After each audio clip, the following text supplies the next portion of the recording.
आपण पाहताय महाधुरळा।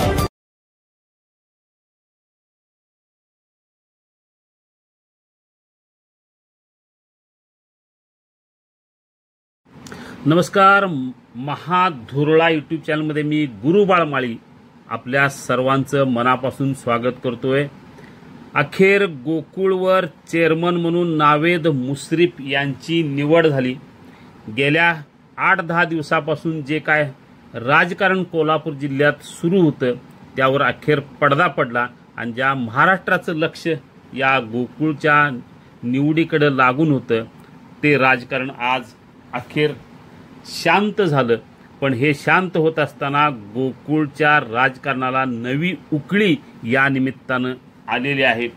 गोकुळचा चेअरमन महायुतीचाच व्हावा यासाठी कोल्हापूर नव्हे तर मुंबईत ज्या पद्धतीने घडामोडी घडल्या, मुख्यमंत्री देवेंद्र फडणवीस यांनी स्वतः यामध्ये लक्ष घातलं आणि अखेर गोकुळचा चेअरमन हा महायुतीचा झाला असा एकूण या एकूण राजकीय नाट्याचा शेवट झाला। नेमकं काय घडलं या निवडीत ते आपण थोडंसं पाहूया। खरं तर अरुण डोंगळे यांची मुदत संपत आली असतानाच त्यांनी प्रथम राजीनामा द्यायला नकार दिला। त्यानंतर महायुतीचा चेअरमन व्हावा ही अपेक्षा व्यक्त केली आणि तिथंच एका वेगळ्या राजकीय नाट्याला सुरुवात झाली।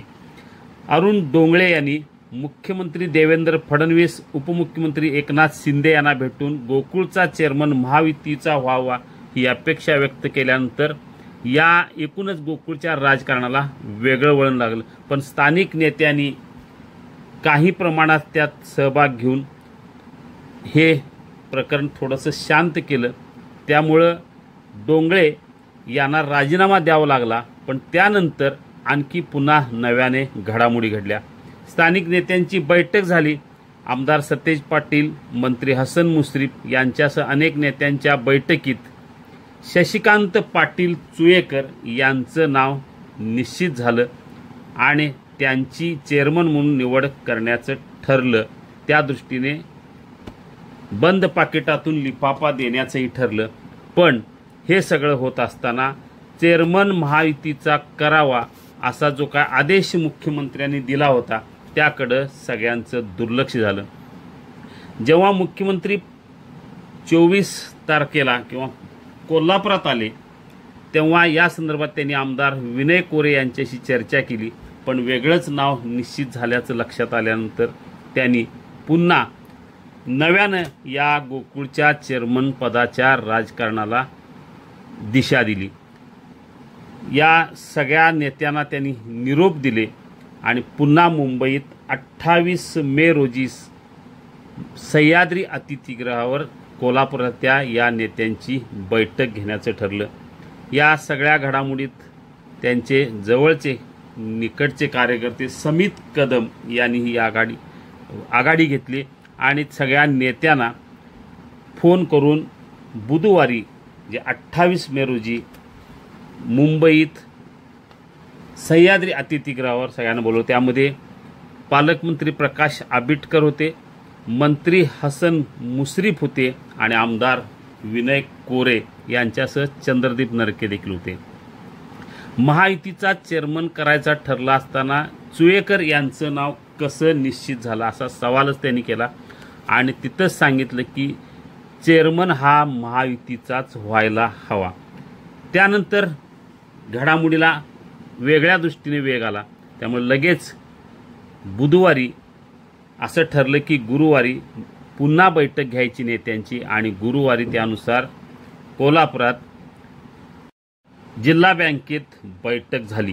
सगळेच नेते या बैठकीला उपस्थित होते। यामध्ये काही नावासंदर्भात चर्चा झाली। त्यामुळे प्रामुख्याने अमरीश घाटगे यांच्याही नावात चर्चा झाली। अजित नरके, अमर पाटील अशा काही नावांची चर्चा झाली आणि अखेर नावेद मुश्रीफ यांचं नाव निश्चित करण्यात आलं। एकीकडे नावेद मुश्रीफ अध्यक्ष होणार नाहीत असं मंत्री मुश्रीफ यांनी यापूर्वी जाहीर केलं होतं। पण एकूणच ज्या घडामोडी गेल्या 8 दिवसात घडल्या आणि मुख्यमंत्री देवेंद्र फडणवीस यांनी जे लक्ष घातलं तिथंच एकूणच गोकुळचं राजकारण फिरलं आणि मुंबईतल्या बैठकीत जो आदेश दिला होता की चेअरमन महायुतीचाच व्हायला पाहिजे, त्यानुसार अधिकृत महायुतीचे जे काय नावेद मुश्रीफ आहेत त्यांच्या निवडीचा मार्ग मोकळा झाला.